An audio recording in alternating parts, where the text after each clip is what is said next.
I'm Joe Barros, and I'm the Artistic Director of New York Theater Barn. In our commitment to accessibility and inclusion, tonight's presentation includes ASL interpreters and open captioning from our friends at Inclusive Communication Services. Support for open captioning is provided in part by TDF. We'd like to acknowledge that this building sits on the occupied land of the Munsee Lenape people. Manhattan is an interpretation of a word in the Munsee dialect meaning Mannahatta or hilly island.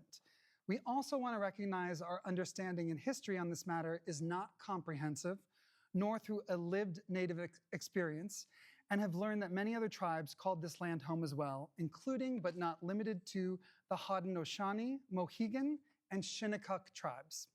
New York City has always been a place for cultural multitudes, even before the arrival of European settlers.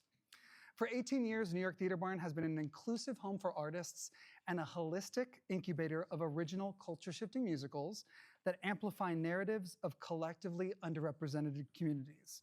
We give writers and musical theater creators the freedom to experiment in front of live audiences, that's you, often for the first time, while providing them with the resources to build something innovative, intentional, and impactful. Tonight's presentation will feature excerpts from 2 original musicals centering narratives about women, women's bodies, and reproductive rights. They are Unzipped and Female Complaints. Before each presentation, I'll speak with the writers of the show, and this conversation will contextualize the presentation that you're about to see and will explore the unique artistic process of the writers. We believe that art is best created in dialogue, so a large part of our process is fostering community. I'm also excited that our first set tonight includes a real-life husband and wife, playing a husband and wife. Tonight's presentations include language pertaining to and depictions of abortions, consensual sex, drug use, and more. Joining me for each discussion with the writers is singer-songwriter and storyteller Rachel Lark.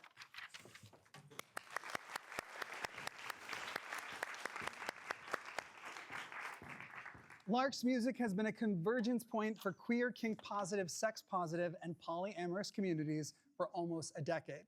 New York Theater Barn has supported the development of Rachel's original musical, Coming Soon. Technically, it's called Coming Soon, a new rock musical. Let's be real, which was featured in our Newark series and in our Barn on Fire residency on Fire Island. Coming Soon is a powerful new musical about a woman who has been faking her orgasms for 7 years. Everyone always laughs about that, and the show is quite deep, but orgasms are funny. Lark's original musical invites audiences on an exploration of kink, queerness, non-monogamy, and healing from trauma. Welcome, Rachel Lark.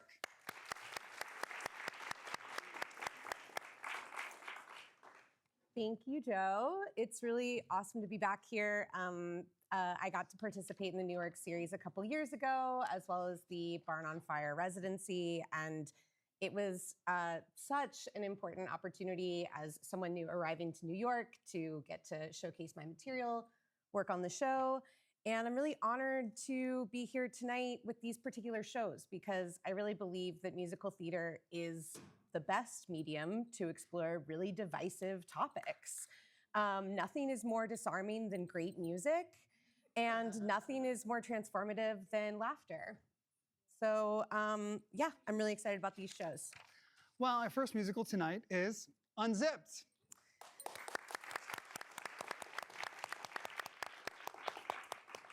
Set in the Bay Area in the late 1970s and through the lens of a marriage in crisis, Unzipped explores our common struggles with sexual and emotional intimacy during an era of sexual liberation and the birth of modern sex therapy practices. Joining us now are the writers of Unzipped, Eva Margolies and Douglas J. Cohen. Woo! I'm running to this side over here. And it seems fitting that this piece would be written by a renowned sex therapist and award-winning songwriter Eva Margolies and award-winning musical theater writer Douglas J. Cohen. Eva is the author of numerous books about sexuality, including Undressing the American Male and Sensual Pleasure, A Woman's Guide. and has appeared as an expert guest on national TV and radio, including 2020, Good Morning America, and Oprah. Ooh. Eva is also the co-writer of the song Butterfly, which is in Act 2 of Unzipped and won for Best Pop Song in the International Song d'Or Songwriting Competition. And I'm such a fan of Doug's incredible and versatile body of work, including No Way to Treat a Lady, The Opposite of Sex, The Big Time, Barnstormer, Children's Letters to God, and The Evolution of Mann, which started its life as 9 Wives, inspired by the book by Dan Ellish, then was Man and Wife, and eventually The Evolution of Mann, which I had the privilege of directing off-Broadway at the Cell, starring Max Crum and Allie Trim. And we have a really exciting cast album. Before we go on, I just want to read you my favorite lyric from The Evolution of Mann. It goes, "No more cataloging virtues, no more maturity deferred. Love is cherishing a person's quirks. That's part of why a marriage works. The heart must learn to have the final word. Keeping my eye on the ball, keeping my eye on the ball this time. Set aside those wedding rings, embrace the unromantic things. Don't worry what the future brings."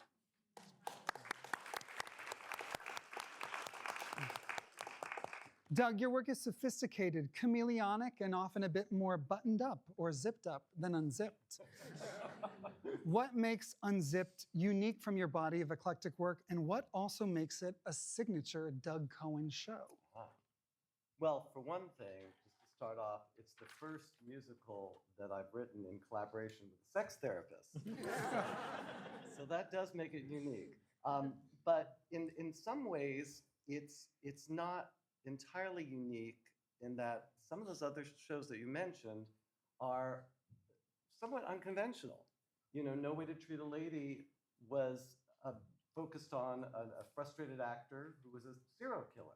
And The Big Time dealt with an Atlantic City duo that took on Russian spies who boarded a ship.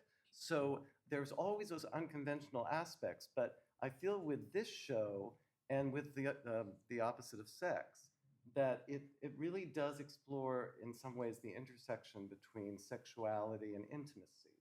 And that allowed me to let my hair down, so to speak. I don't have much of it, but I guess that's why I don't. But it does touch on certain themes, and that, I guess, is maybe relevant to your second part of your question, which is about what is a signature. What is a signature Doug Cohen show? Because I have all my signature Doug Cohen songs, like 6 Hours as a Princess from Children's Letters to God, one of my favorites. And also this incredible ballad called It's Only a First Date from The Evolution of Mann. Well, this show, Unzipped, falls in line with a lot of the other shows I've worked on because it has, you love Bill Finn, and we all love Bill Finn. But he talks about heart and music. And I look for heart and humor. And that, for me, is a way in, because I feel like that's the shared humanity that we all have. And if a show has those elements, then I feel like I can contribute and it can take the audience on a journey. So that's how I feel about this show as well. Cool, awesome. And the lyric in the Bill Finn musical is heart and music make a song. That's right. Yeah. It also makes a show. And humor, too. Yeah. So Eva, you conceived this piece and began building the world alone before your collaboration with Doug began. What inspired you to write a musical that explores sex therapy practices, and how authentic is the storytelling? Well, they say write what you know. And after sitting in the chair, listening to people for 25 years talk about masturbation, ejaculation, sexual orientation, fetishes, fantasies, et cetera, you kind of get to know a lot. And so, given my background as a songwriter, I kind of always knew that in this chaos, there was a musical that was going to come out of it. But my intention was never to write a musical about sex therapy. It was really to write a story about how sexual problems can interfere with intimacy and how sex therapy done well can help to rebuild it. far as the story, completely fictional.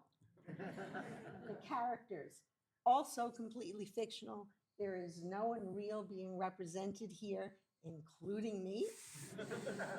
However, the emotions that the characters experience, the pressure to perform, the desire to be seen and accepted as we are, and the joy of watching people overcome their problems and knowing that you've been a part of it, those are all very real.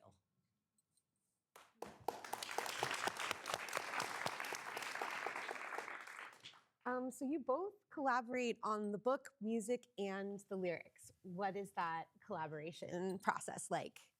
It's been great. It's really organic because very often when you collaborate, you're assigned a role. You're a lyricist, you're a book writer, you're a composer.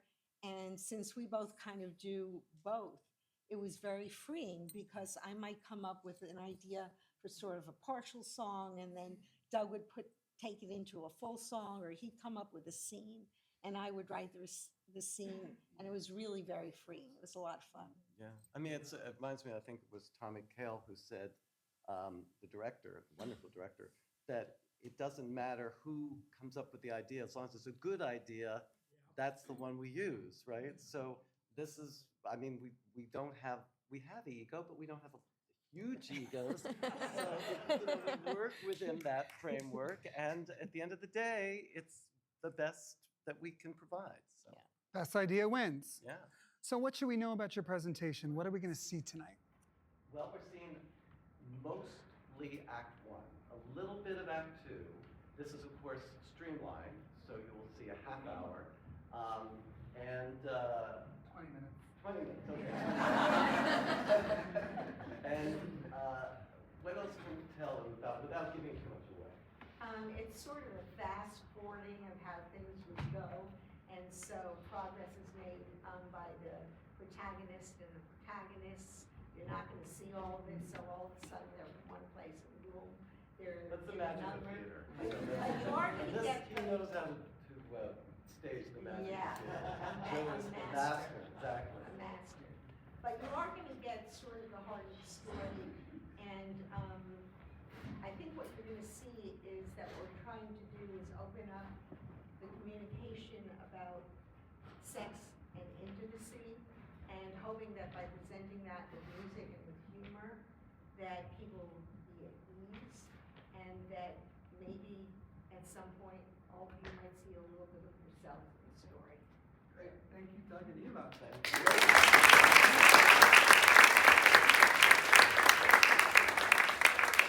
Tonight's presentation of Unzipped is directed by Joe Barros. Features Kirsten Scott, Matthew Scott, Chandler Sinks, E.R.O.S, Zeno, Neal Mayer, Alison Lea Bender, and David Garrison. And on the keys is the musical director, Noah Teplin.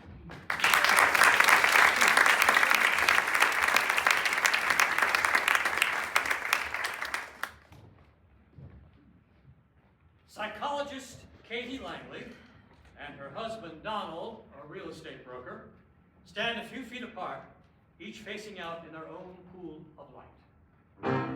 Oh! Oh!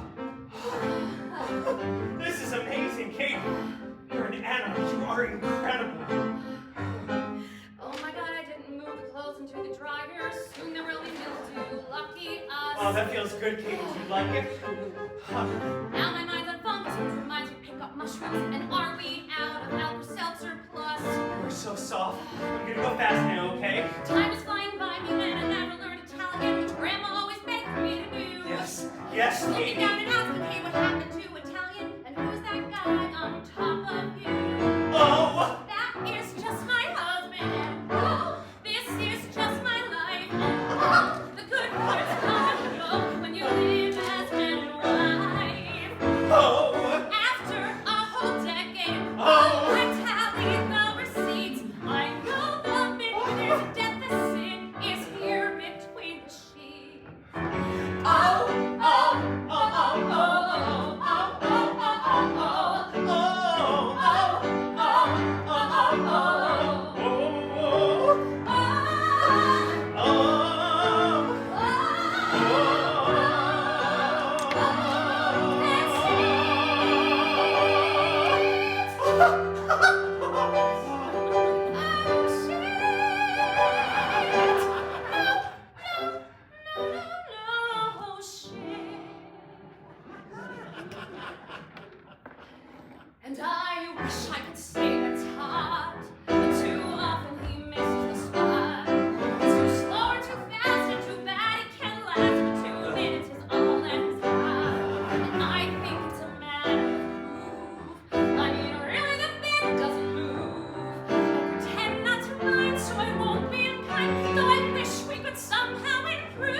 Oh, thank you, love button.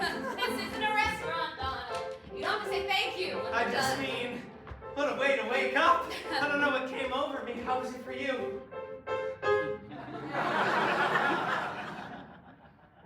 Well, with all the love in my heart, it doesn't always feel. Oh my God, it's 8:15. I need to put my shirt on. Sorry, love, I know it's not polite. But I'm running late and I can't stick around for talking, so we'll have to finish all of this tonight. Oh. Yeah, we're trying to offload that penthouse on Russian Hill. I have an early morning meeting with a potential buyer.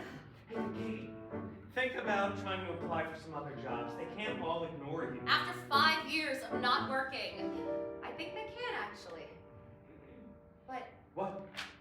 I wasn't going to mention this because I don't want you getting overexcited. Yes, yes. I have an interview for a therapy position later today near the Mission District. Katie, this is huge. And that's the reason I didn't bring it up. I mean, it's the only place that even called me.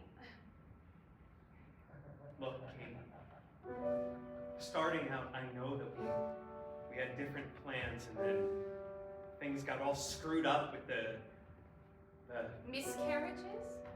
Please, Donald. and the stress and the trying and leaving work, and I know you've been depressed. But hey, I want us to get up off the mat. Good luck with that interview, love button.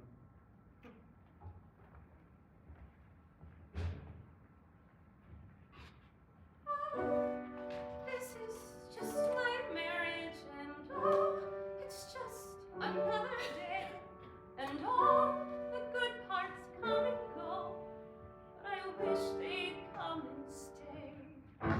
Yeah, I wish that they could,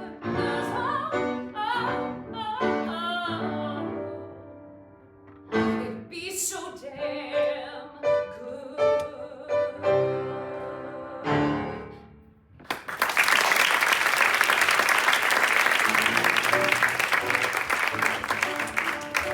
Hi, I'm here to see Dr. Dexter. Ah, you must be Katie Langley. We spoke on the phone. I'm Jerry Dexter. Gerald to my mother. Nice to meet you, Dr. Dexter. Now, we're looking for someone new because of the untimely departure of our last therapist, Celeste.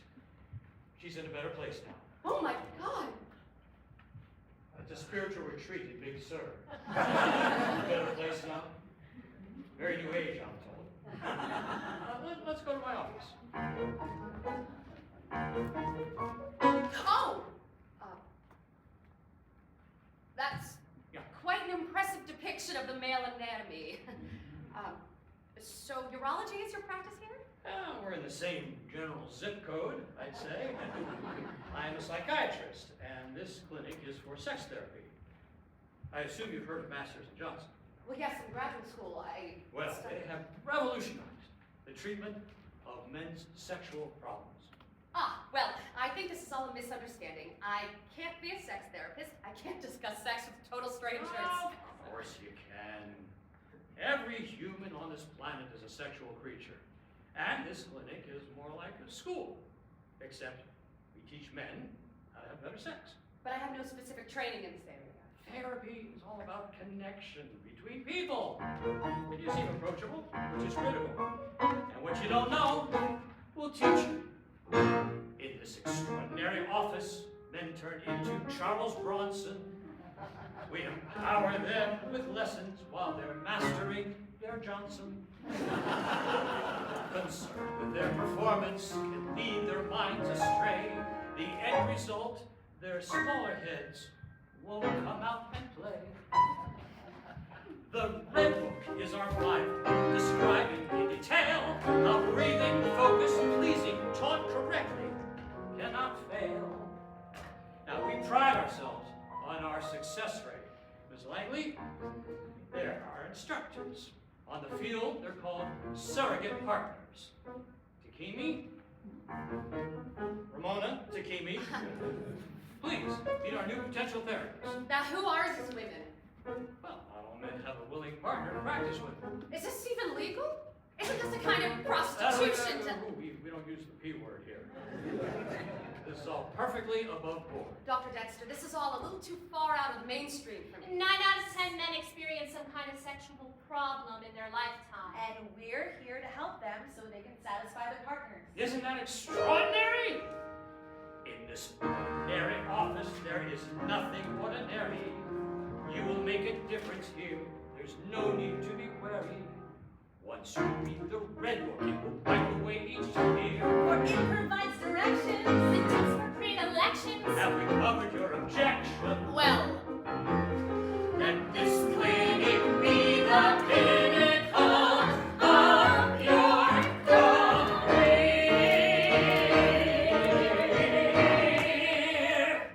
I have to discuss it with my husband.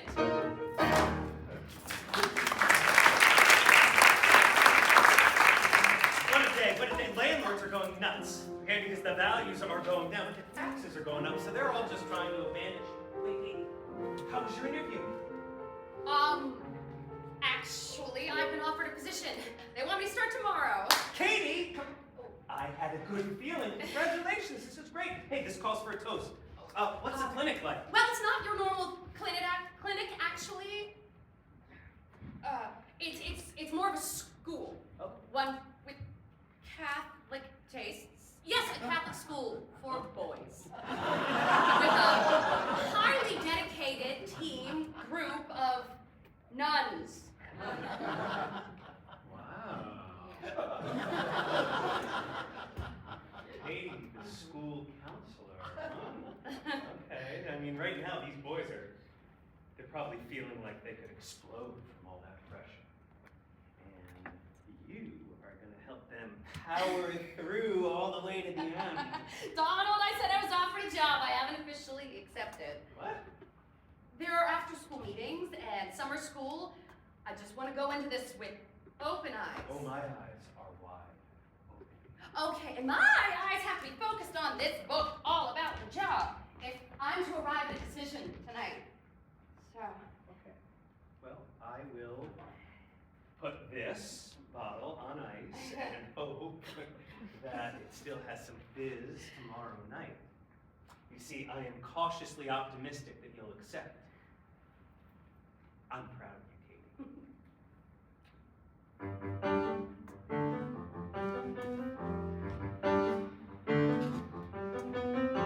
All of my life, I have been planning. The plan went off track. I saw myself shopping and fanning, groceries and kids in the bag. I have a career, just lots of passion. That how it began. It all went away. Now there's nothing to cash in. I need to toss out the plan. I need a shot, a change of pace, a plan B. I need to find a different door, plan B. And then once I do it, I need to walk through it. And who knows what I will see. Plan B.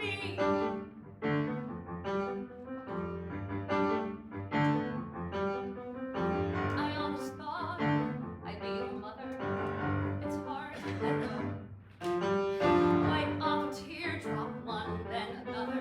This is how I stop the flow. I told a lie. I might regret it. Can't take it back now. He won't ever know. He'd be so upset. This is something he'd never allow. He'd think it's a brothel, or he'd be jealous, overzealous and hyper-aware. Discussions of sex could get very complex. He'd be nervous how much I would share. He'd say, that's enough. He'd say, walk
it's talking, we ask that you do this part orally. Excuse me? No, sorry, verbally.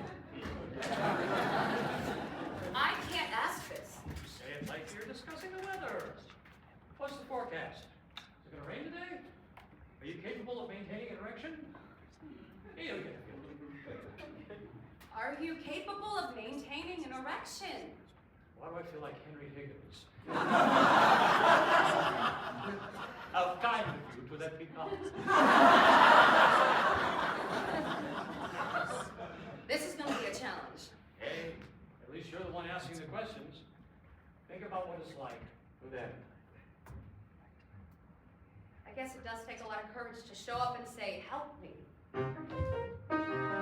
Robert Smith? It's the problem of being tall. There's no part of you allowed to be small. Anatomically, unlike a Ken doll, not at all what women expect. Let me show you. Oh, no, Rob. I thought that's what we did here. No, in your surrogate sessions, you'll explore those things. Here, we just talk. Fine. When I take off my three-piece suit, you don't want to hear my it's cute.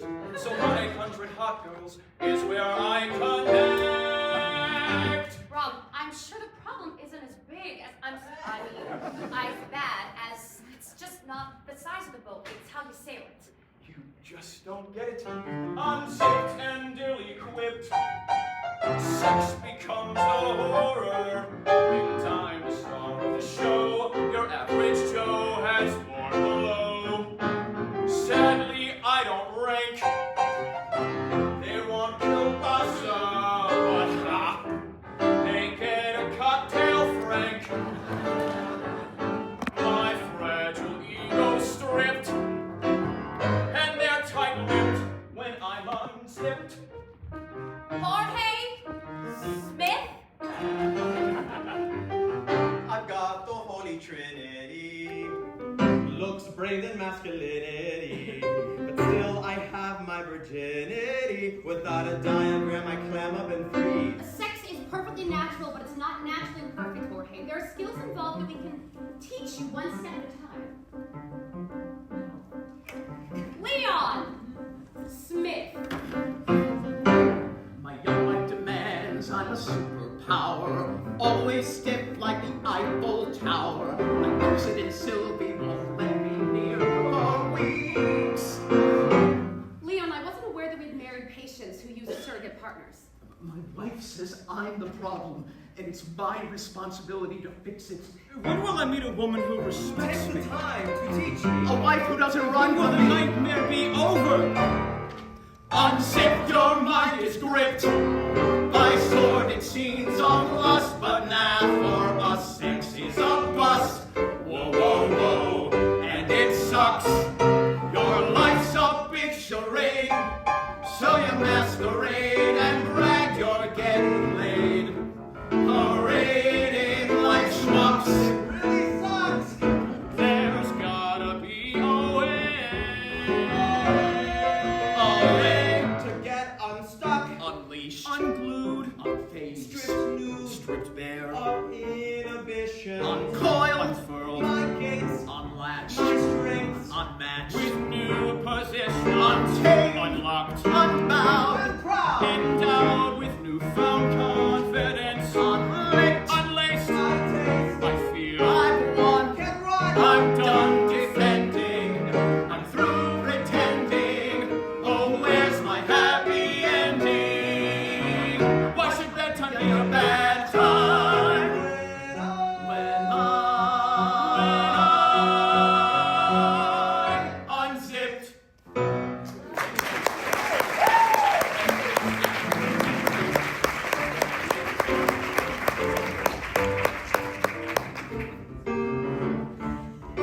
So, Celeste is interviewing a patient in a French accent, and she asks, "With who was your first sexual experience?" And the guy with the heavy Russian accent and only the tiniest amount of shade says, horse.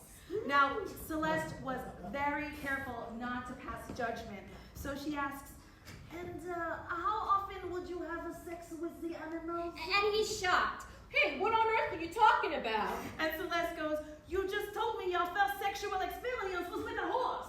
And he says, whores. Not horse. Whores. Oh my I can't believe how comfortable this all feels. Can I ask, you both seem so Normal? well, yeah. So how'd you end up here? What you're saying is you have to be a freak to work at a sex clinic? You know what I mean. I hate the late night hours. For me, it's the commute. It's odd to do this job in your birthday suit. Sometimes they skip a shower. Or reek of last night's beer. And at times I wonder what the hell I'm doing here. But yesterday, I got a picture postcard from a former patient with his very pregnant wife, and it still can floor me. I made a difference in his life. Healers, helping in the most unusual way. Healers, not everyone approves, and that's okay. 'Cause when I leave and turn out the light, I'm fried, free, present, but hey, I leave with a smile and say, I changed a life today. I can't tell my girlfriends what I really do. My parents think I'm an nanny. Funny, mine do too. Forget about the boyfriend, it's too hard to explain. After being touched all day, you'd rather stay when you're naked in a room with a stranger. Doesn't care about some flash. Or in the least one. It's a special feeling, knowing you're accepted as you are. We're healers, always here to lend a helping hand. We're healers, healers, And though at first I didn't understand, I've seen a man once lost in the crowd become a man with swagger and sway, and it's because of us he found his way.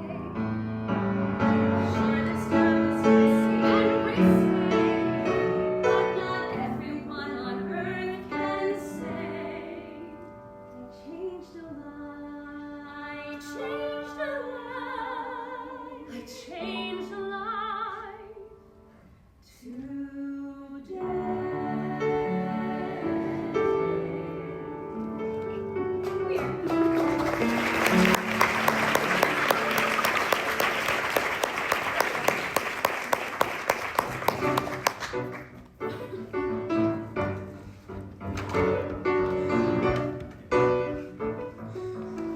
Oh, Oh, yes! Hold right there. That's the spot. oh, that feel good? Because I know something that will feel even better. Oh, hey, hold on, Ronald. Okay.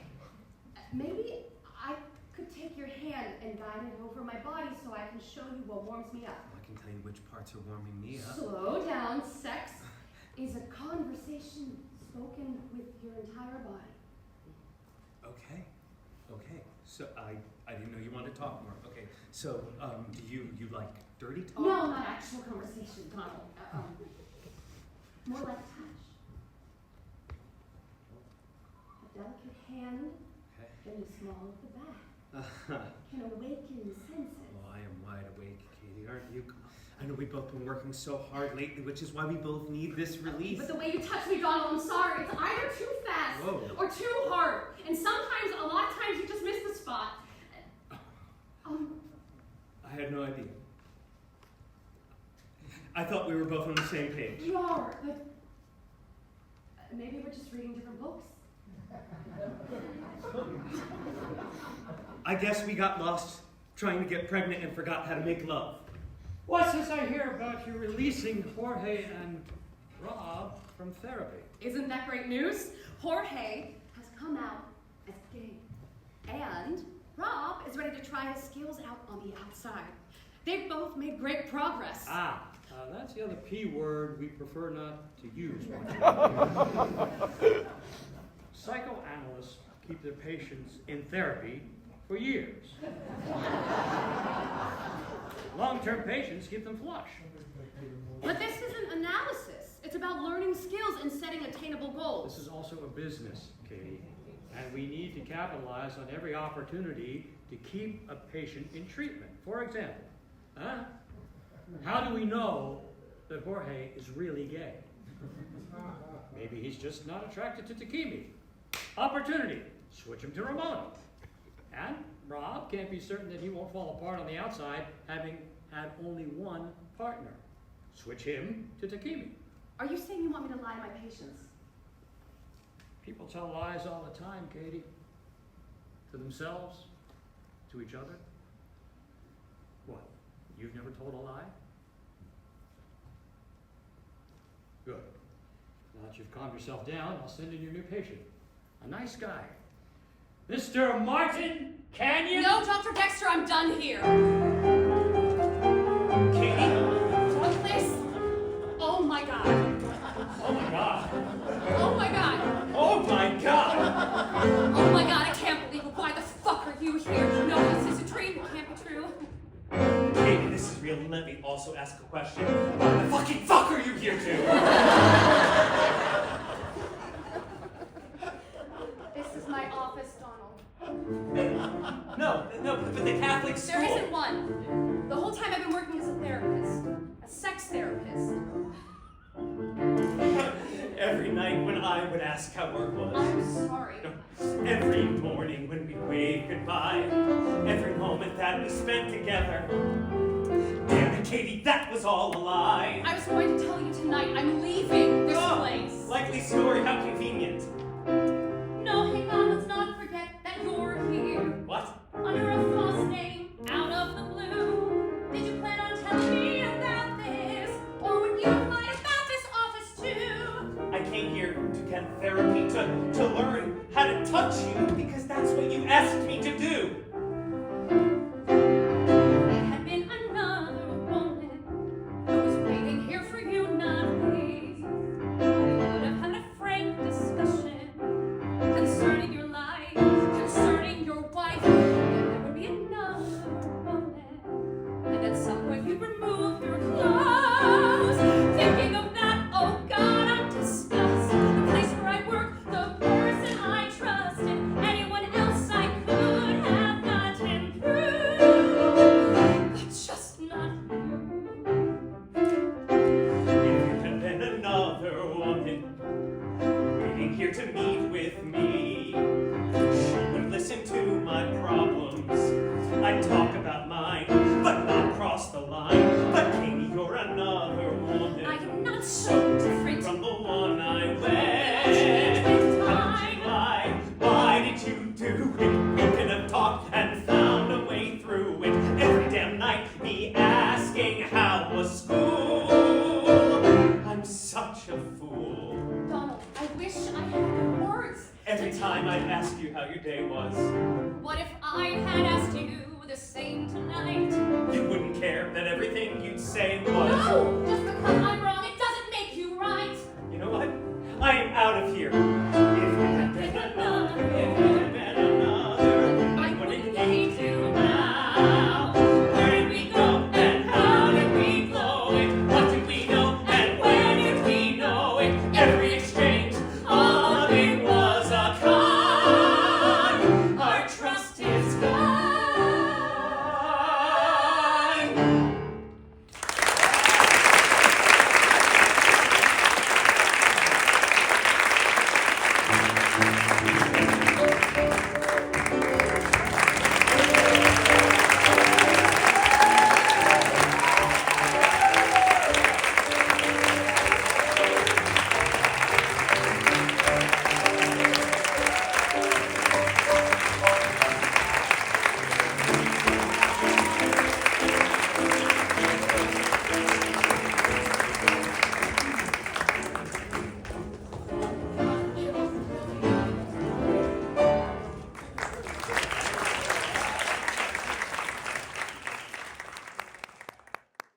Clark, I bet you never thought you'd hear Charles Bronson rhyme with Johnson. Yeah, it's a first. It's fresh. Yeah.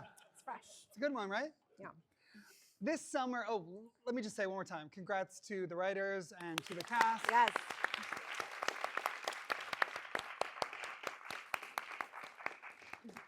This summer, New York Theater Barn and the Fire Island Pines Arts Project will join forces for the 4th annual season of Barn on Fire.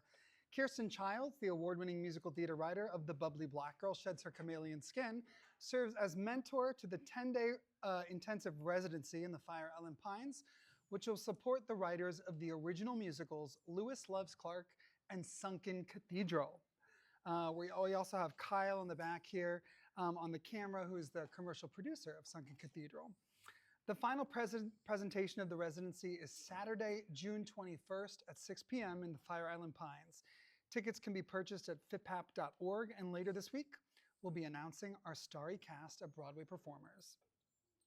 Since our second musical is so focused on women and their bodies, I'd like to hand the conversation over to women.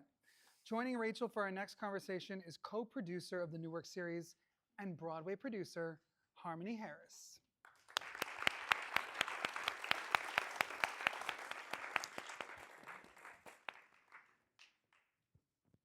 How's everyone doing? All right. Hi, Rachel. Hello, Harmony. So our second musical tonight is Female Complaints. Female Complaints tells the untold true story of underground abortionist Inez Burns, who ran a successful and illegal abortion clinic for half of a century in San Francisco. Burns was raised in one of the poorest immigrant communities and became a highly skilled, sought-after abortionist and one of the wealthiest women in California. Her clinic provided over 50,000 abortions in San Francisco and about 150,000 abortions in total. Her patients included socialites, politicians' wives, sex workers, and even movie stars like Rita Hayworth and Sonia Henney. Burns was eventually brought down by a politician named Pat Brown, who was a Democrat. With a transportive, jazz-inspired score, Female Complaints raises the rallying cry for reproductive rights and highlights the worlds that we're in danger of living in once again. Joining us now are the writers of Female Complaints, Kate Mulley and Tina DeVaron.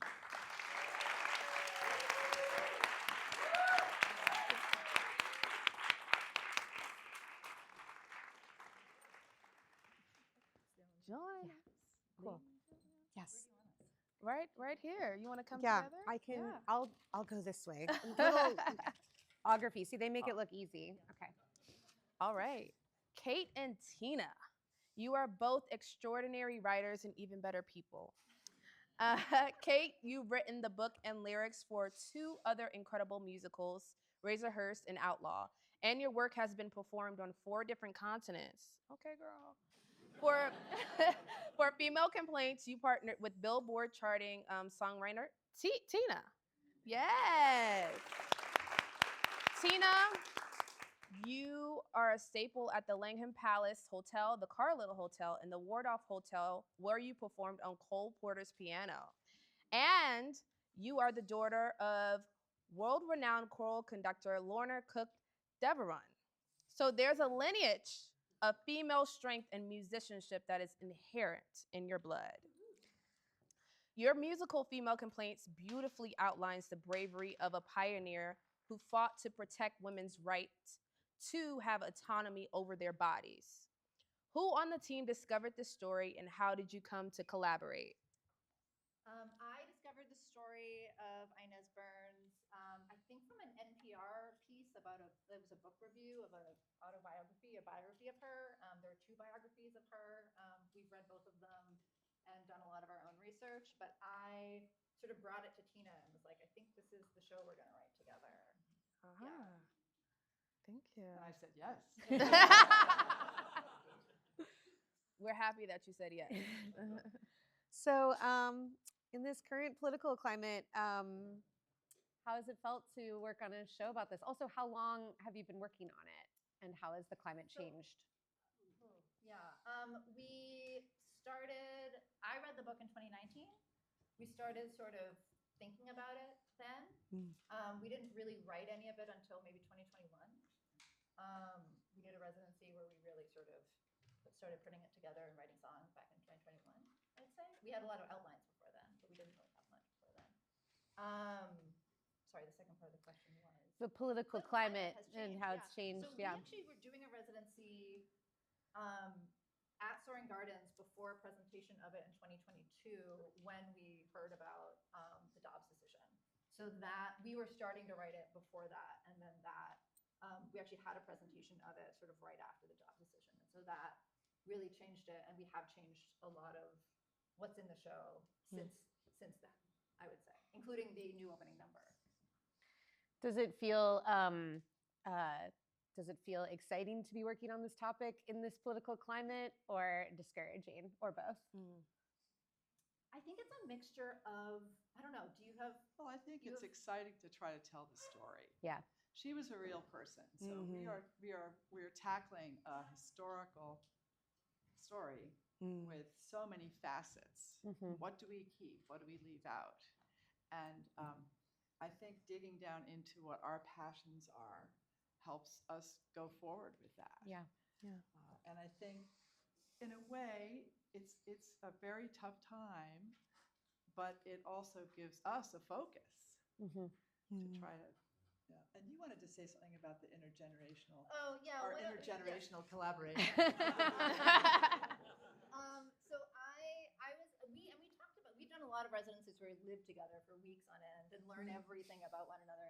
And at one point, I think we were talking about our different perceptions of abortion and sort of how when I was raised and when you were raised were so different. And when I was 11, 2 abortion clinics half a mile from my school were attacked by a shooter. And that's what I thought about when I thought about abortion, because I was 11 and that was the story. And so it was about fear. It was about the way that people try to scare women who need to get healthcare. And I only realized today how close those clinics were to my school. I actually looked at a map. And Tina has a very different experience with that. I grew up in Cambridge, Massachusetts, and I spent most of my childhood and early adolescence before Roe v. Wade. And I remember when girls my sister's age would get in trouble, how even in Cambridge, Massachusetts, such an enlightened seeming place, these girls were shamed and had to hide. Even girls from families with last names that you probably would know, just they had to go away. And as I thought about these questions today, I thought, well, the stigma of that, Roe v. Wade passed, abortion was legal in all 50 states for 50 years, but the stigma of that lives on even in the way that we are trying to deal with these problems now.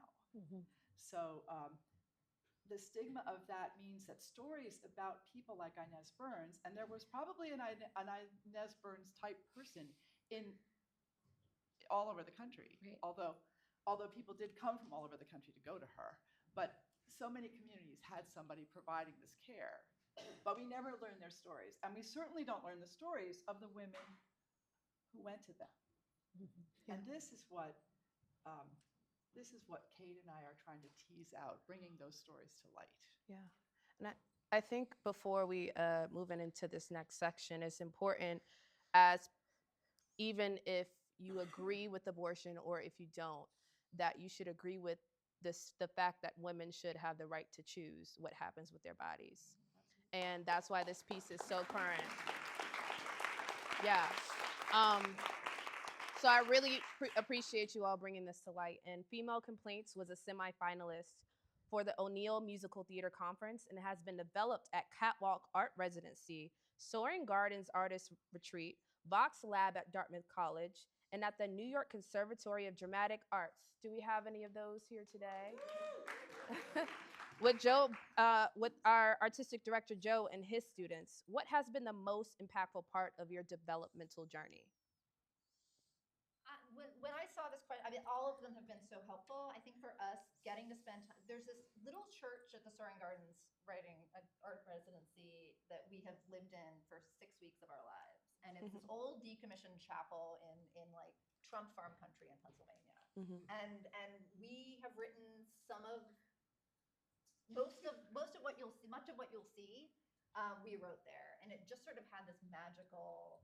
We would go walk down the hill and visit the horses, and like then go see a Trump sign when I went for my run, right? And it was just very, very like it was motivating to be there. I think. All right. And we went to this. Can I tell the story about the farm stand?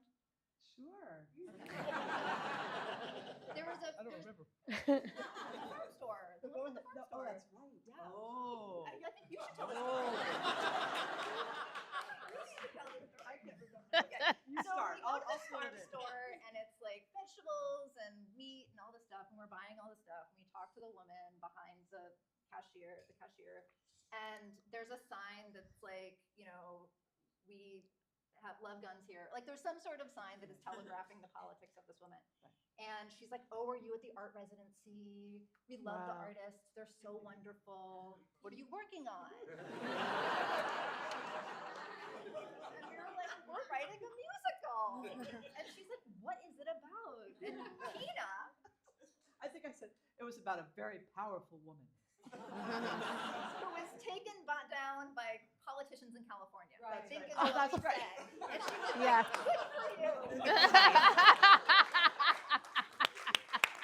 Very good. Yes. Okay, final question. So all of the actors in tonight's presentation are women and non-binary. Was this an intentional part of the casting process? Intentional for this presentation, it is not intentional. It's not the cast of the full piece includes male actors in it. Got it. But this sort of this excerpt you're going to see really focuses on Inez and the relationship with her sister Nettie, and also with the women the patients that came to her to be helped. And so we sort of felt like for this presentation, it made sense to not include any male actors in the cast. Yeah. Amazing. What should we know about your presentation, and what are we going to see tonight? We are going to see a short chunk of it. It's sort of like the proof of concept of the show, I guess you would say. And it's basically highlighting the relationship between Inez and her sister, and her patients, and how she started out. Her beginning. Yeah.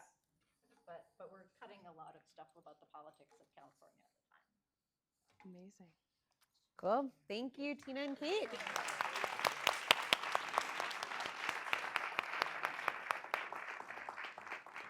So tonight's presentation of Female Complaints is directed by Dara Molina and features Kennedy Coggle, Kirsten Hodgins, Clea Blackhurst, Andrea Prestinario, Bella Dunbar, Olivia Sartori, Sol Hernandez, and Zoe Fletcher. And on the keys is music director Dea Thatcher.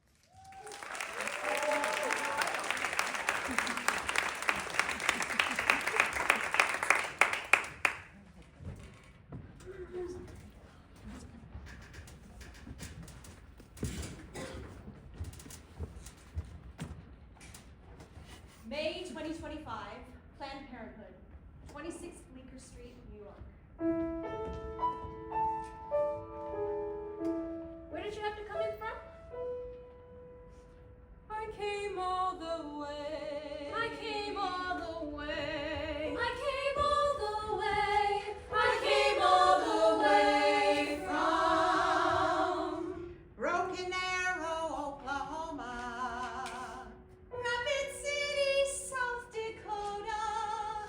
Little Rock, Biloxi. Memphis, Tennessee. Nobody back home. It's illegal to take care of me. Care of me.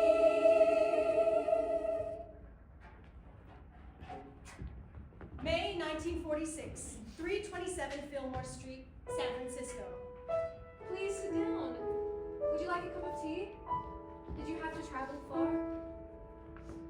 I came all the way from I came in from North All the Dakota. way from Colorado, Delaware.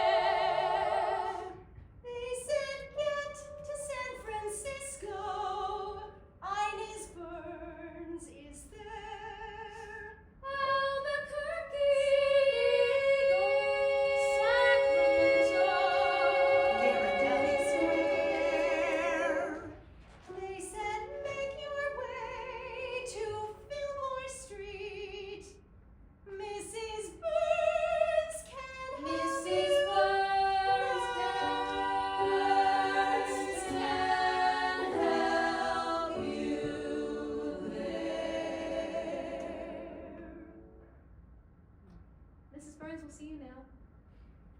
I came all the way from Reno. Can you help me? Come with me. March 1906, Market Street, San Francisco. I wish you didn't work for Dr. West, Inez. I like working for Dr. West. I'm good at it. I'm better than he is most times. You're good at a lot of things. But I like doing this. The women need me. It's not safe, Inez. Nothing's safe. And you're being careful with George Merritt? We sell capotes and pessaries. Of course I'm being careful. Oh, good. I worry about you. You don't have to. I'm fine. I promise. G.W. Merritt and his world-famous money soap. Not a bad racket. Well, his money soap doesn't work, but what I sell does. The Italian lotion, the capotes, the pessaries. You're the Brazilian Beleza. Ooh. Well, George came up with that name. He thought it seemed exotic. Everyone knows you grew up south of this lot, not South America. Well, what's wrong with a little cunning? Just don't get in trouble. I won't. A month later, April 1906, Dr. Eugene West's clinic, 318 Kearney Street, San Francisco. Dr. West sniffs cocaine out of a little snuff box. Inez carries a case of surgical tools. What's the matter? Your hands were shaking. And there's dirt under your fingernails. Oh, she was fine. She was fine because I was there to take over. I didn't need you to take over. You didn't, but she did. Is that why you looked like you were about to be sick? No. You're pregnant. How long were you going to keep it from me? As long as I could. You want me to take care of it? It's not yours. That's not what I meant. You want me to take care of it? With your dirty hands, I don't think so. I'd be in tip-top shape if it were you, freshly manicured and sober as a judge. You should be in tip-top shape no matter who the woman is. I should. Yes. So, Merritt's mistake? Don't say that. We love each other. You know, you're very gifted. I always knew you would be. That first time I took my hands in yours at the Palace Hotel, you took such care. All the other men raved about the comely manicurist with their tiny waist, flowing hair, her eyes. But I saw your hands and thought, these are surgeon's hands. I want her working with me. And now I'm better than you are. Oh. Your confidence is going to catch up with you one of these days. What does that mean? You're a beautiful woman with a brilliant mind. You can't do everything you think you can. What do you know? If you remain pregnant, you can't stay here. Think of how it would look. It'd be bad for business. You're misjudging the minds of women. The minds of women are my specialty. No, they aren't. You just think they are. Keep Merritt's mistake or keep the job. It's that simple, Inez. It's really very simple. All right, Annie is expecting me home. Then you should go home. Well, first, I have plans with Hazel. I don't want to see you here tomorrow unless you have an appointment, Inez. I'd never make an appointment with you. Dr. West exits. Inez looks at the surgical tools still in her hands. She puts the tools in her pocket. Later that day, George Merritt's house. Hello? Does George Merritt live here? He does. I didn't know he had a sister. I'm his wife. This is his son, Edwin. He's married. So this is where he's been spending his nights. Your husband spends a mighty fine tale, Mrs. Merritt. Oh, I know. You're not the first girl to show up here.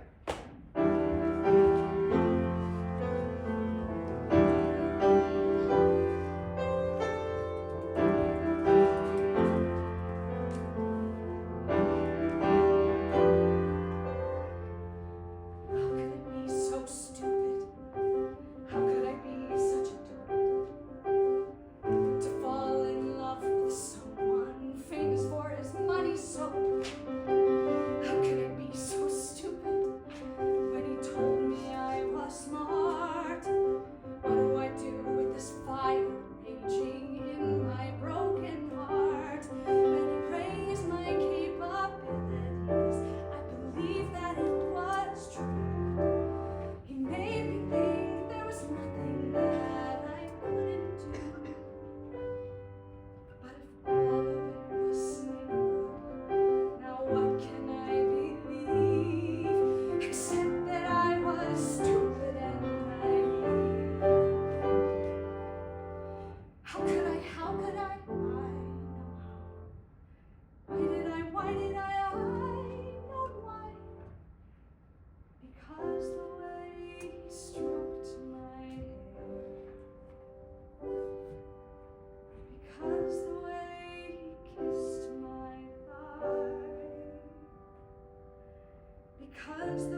was not alive. Still, I feel like I could die. April 19th, 1906. A refugee camp at Golden Gate Park after the Great Earthquake, San Francisco. You are the Brazilian Beleza. Not anymore. My name's Inez. I made an appointment with Dr. West, like you said, for the day after tomorrow. For your friends. For me. But what do I do now? I can't have a baby. Especially not after this. I don't have anywhere to live. Do you know how to help me? Here? Where else can I go if this city's a pile of bricks? Stay here. I'll be right back. Can you build a fire in the meantime? I can try.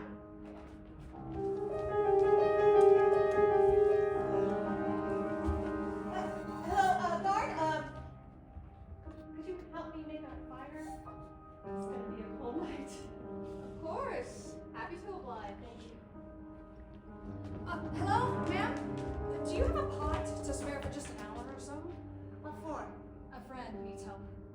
And she needs my pot? She needs boiling water for poultice. I see. Do you need herbs as well? What do you have? Well, come see for yourself.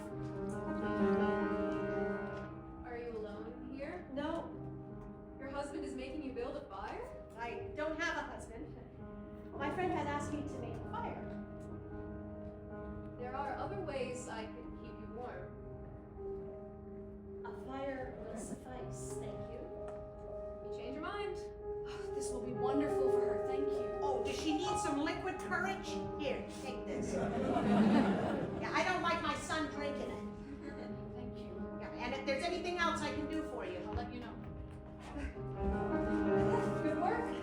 You must be the friend. I am. Could you procure another blanket for us? I'll share this bottle of whiskey with you for your troubles. Do you have a husband? I don't. Two single women with whiskey and a fire. Sounds like heaven to me. I'm sure it does. Now a blanket if you don't mind. I'll be ready for you once I've got this water boiling. here. In case I'm too woozy afterwards. No need. Take it. It was saving up for Dr. West anyway. Will it hurt? I'll do my best to make it as painless as possible, but yes, there will be some pain and cramping. Does it calm your nerves a little? I'm sterilizing my tools in the boiling water and then I'll begin, but you can lie down inside the tent. Here's that blanket you asked for. Oh, thank you. My friend needs to rest. I'll bring this to her, but if you'd still like that whiskey, I would. A girl with a baby and no man will be left out in the cold. It doesn't take an earthquake for her future to be bought and sold. How many seeds did her man scatter? How many oats did my man sow? Seeds grow into people, they're not oats, they're babies. I should know. Inez, this woman needs your help. I can pay. Lie down inside. I'll be in once my tools are sterile.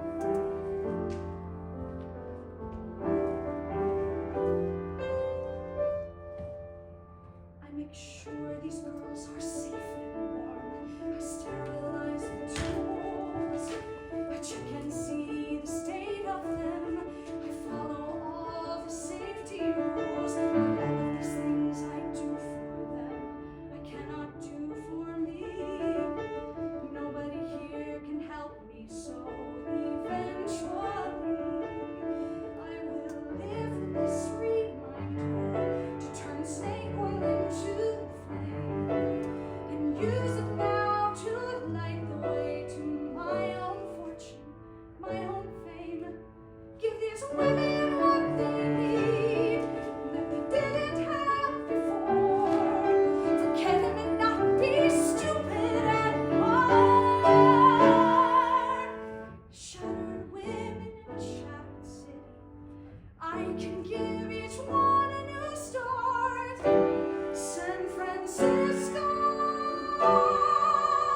knew he was married 10 years ago when he invited me to go on a moonlit walk in this very park.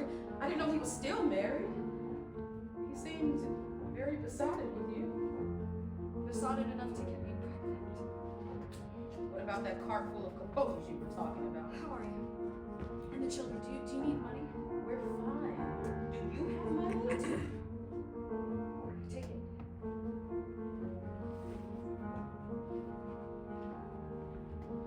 Inez, That's me. Anna sent me. I'll be with you in a moment. What are you up to? These women need my help. Is this where you're getting the money? What, you want to give it back now? You would never do what these women are doing. It's too late anyway. When your little one comes, you'll want to stop working. Not if my older sister pitches in to help. We need the money. There are other ways to make money. For women like us, in times like these, this is not a time to be moralistic. Come inside. I'll get you ready. I make sure these girls are safe and warm. I sterilize my tools. I check and see the state of them. I follow all the safety rules. But all of these things I do for them, I cannot do for me. Nobody here can help me, so eventually I will let this child remind me to turn my snake oil to a flame. Use it now so every girl who needs me knows my name. Wherever, however they appear, I will let them in. Do for them what couldn't be done for me. Let the unshattering begin.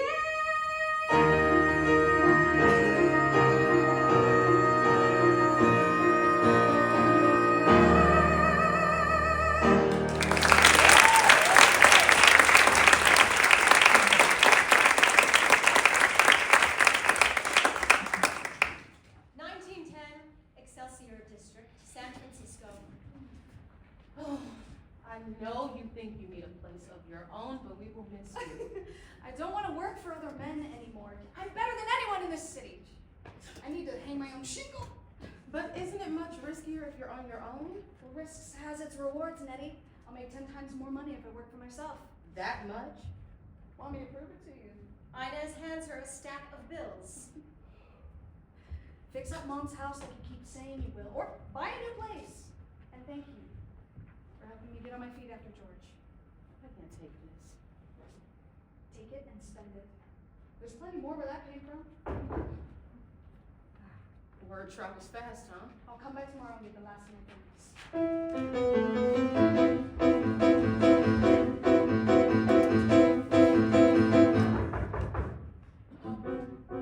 Can you help me? Can you help me? Can you help me? Can you help me? Can you help me? Can you help me? And be real bad if anyone knew. Mama put me out on the street. What else can I do?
1917, 163 Lisbon Street, San Francisco. Now, when was your last period? Sometime in the winter. Can you be any more specific? December, right before Christmas. It's too late for me to help you. It's too risky. Then I suppose I'll go to Cherry Street. It won't be safe. It won't be safe anywhere. But would they help me on Cherry Street? I don't know. I just know it's too risky. I can't have this baby. Everything I've worked for will disappear if I do. What line of work are you in? Labor organizing. The ladies' garment workers. Good for you. The men I work with will take every bit of power away from me if I have a baby. You know what it's like to have women depending on you. I do. But it doesn't change the risk. I'll chance it. I have to. All right. Almost 20 years later, 1936, the War Memorial Opera House, San Francisco. Inez has a new husband and a lot of money.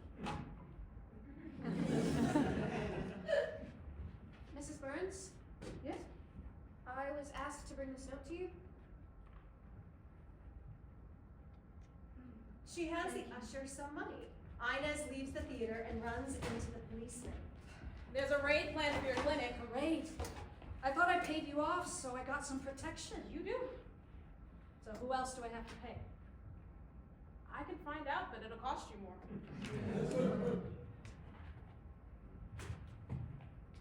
When's it gonna be? Tomorrow morning. Thanks for the tip. Do you like opera? Never took to it myself. I can take them or leave them, but I was enjoying Carmen before your little note interrupted me. She reminds me of me.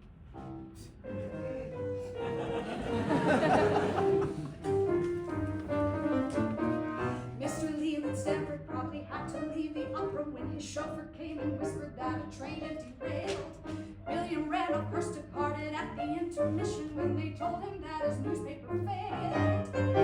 Signor Ghirardelli, when his chocolate bag went belly up, had to hustle right back down the aisle. Said their wives, don't worry, I'll tell you how it ends. And off with a kiss and a smile. I don't know the end of Carmen, and I bet I'm not the only one. But I know how to drive a bargain and make a business run. My occupation is discretion. My patients never have to fear. I'm better than a nun or a father confessor.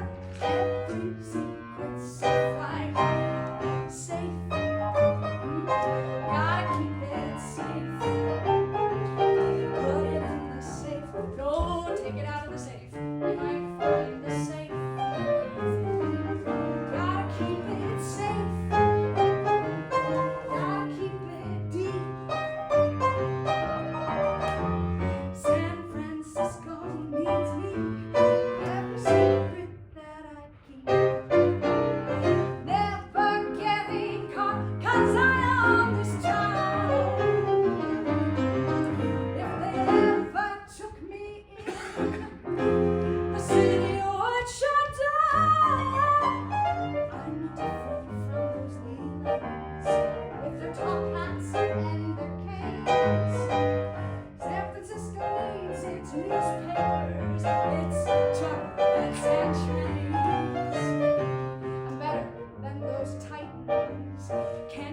bags here for a night or two?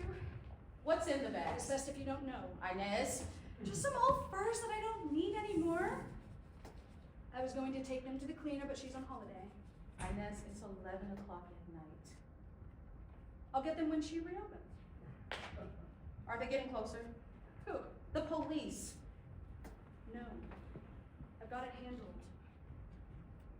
So if I open these bags, I'll see fur coats. If they come close me down, do you know what will happen? All the women I see, where will they go? Those coats on Cherry Street. Exactly. I can't let that happen. Okay. I'll hold on to the furs. But you're too lavish. Not this again. Just turn the temperature down a little. What temperature? The Pierce era. The opera tickets? The parties. You have a custom designed room for all of your hats. You suggested that! It was a joke. We both have more money than we ever would have dreamed of when we were little, but you flaunt it too much. You don't get it. You never did. 9 years later, October 1945, Hall of Justice, San Francisco. The safe in her house had $750,000 in it. Ledgers with names of thousands of women, receipts for oxygen, ether, and other anesthetics. And in her clinic, we found a secret passageway that allows her to escape out the back. We got her! 1 year and 3 trials later, October 1946, Hall of Justice, San Francisco. And have you reached a verdict? We have, Your Honor. How do you find the defendant? Guilty, Your Honor, on all charges. Thank you, Foreman. We'll appeal. We'll get you free on bail. No bail. Of any amount? Of any amount.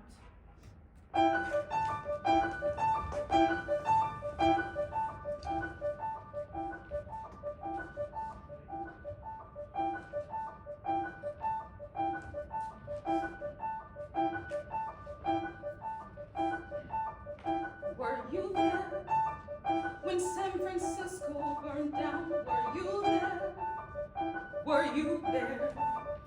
She was there with a baby in her belly with nowhere to go.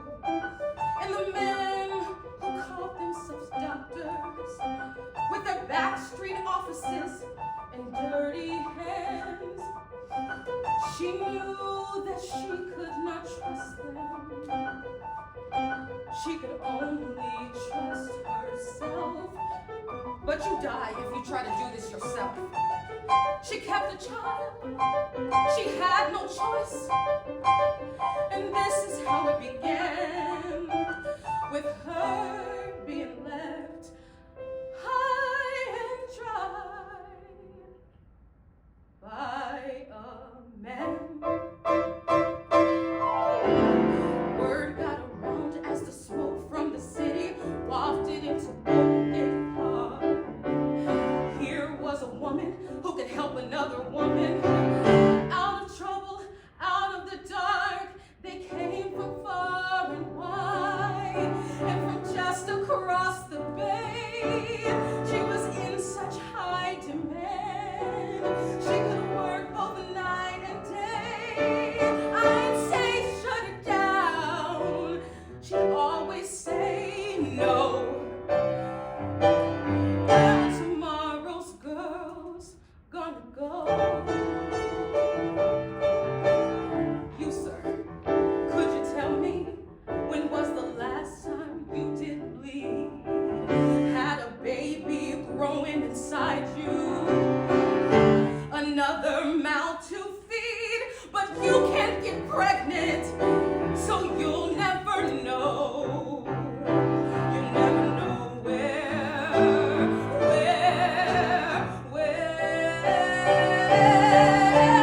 where are tomorrow's girls gonna go? You don't dare imagine, you don't wanna know. And who are tomorrow's girls gonna find? Who are gonna kill them or rob them blind? You can lock up my sister, but you don't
girls, tomorrow's girls.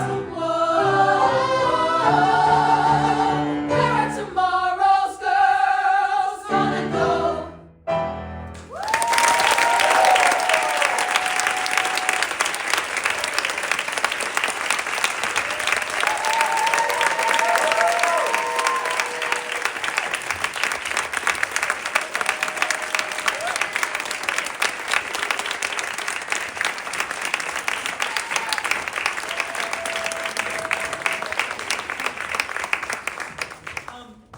This is an amazing cast. Let's give them one more round of applause.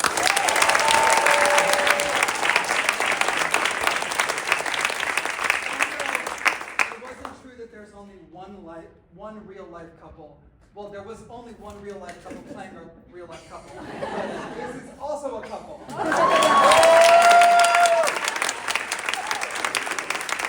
look here. I just wanted to celebrate them, and I also wanted to say that Andrea runs an amazing organization called Ring of Keys. It's an artist service organization. Yeah, let's clap.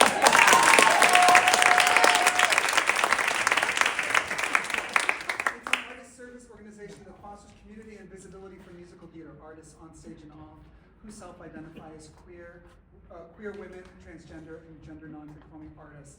If you're interested in becoming a key, you can go to ringofkeys.org.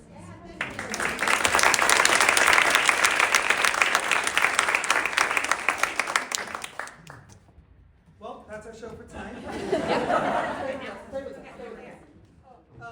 our show for tonight. Also, the elevator is working. Just so you know, in case you didn't know that. New York Theater Barn is a 501c3 nonprofit organization, and if you liked what you saw tonight, you can make a donation at nytheaterbarn.org/give. You can also donate through text, because we're American Idol. I'm not joking. The number to give is 631-710-NYTB. That's 631-710-6982. I'd also like to thank tonight's writers, performers, and creatives. I'd also like to thank my co-producers, Kate Trammell and Harmony Harris. Also our videographer, Kyle Abarizik. And a huge thank you to Rachel Lark for joining me tonight for such thoughtful conversations. And thank you, Joe Barros. Thank you. And thank you all so much for supporting New York Theater Barn artists, live theater, and the development of original musicals. Good night, everyone. Good job, you guys.